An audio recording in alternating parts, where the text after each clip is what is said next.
if you have questions, there's really two places to get your questions answered in terms of these requirements and this process. And that is the chair of the Diplomate Development Committee or the chair of the ABFO Certification and Examination Committee. You're going to reach out to the Diplomate Development Committee for general questions about requirements.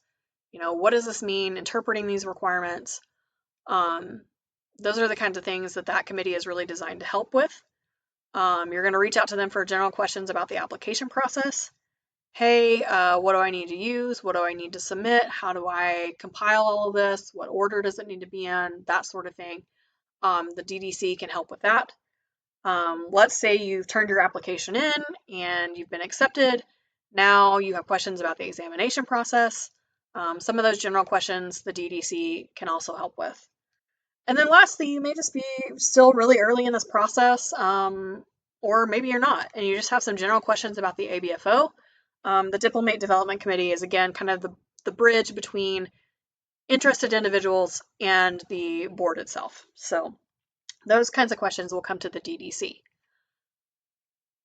Questions that need to go to the C&E committee are specific questions about you, your requirements, what you have, what you are going to do to fulfill a specific requirement. The Diplomate Development Committee is not going to be the judge and jury on what will and will not count. That's the C&E committee, so that's where those questions need to go. If you are having a repeated issue trying to obtain your requirements, again, that needs to go to the C&E committee because they are the ones that are going to make any kind of accommodations or alternative acceptance of things that can be used instead. Not saying that is going to happen. I'm just saying if you're running into issues, reach out to them, see if there's anything they can provide as kind of a workaround or guidance. If you get to the point where you're ready to submit an application and you just need to know where and how and the process, that's going to be the C&E committee because, again, they're the ones that need to have access to that information, and where and how they want it is going to come from them, not the Diplomate Development Committee. So hopefully this was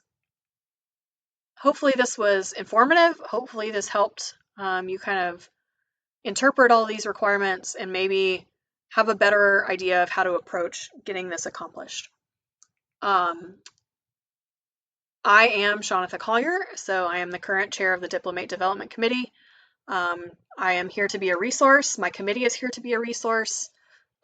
We are happy to help answer any questions that you have that are appropriate for us to answer.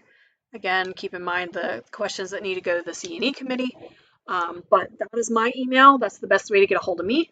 And I will be happy to provide any guidance I can as you navigate the path to ABFO certification.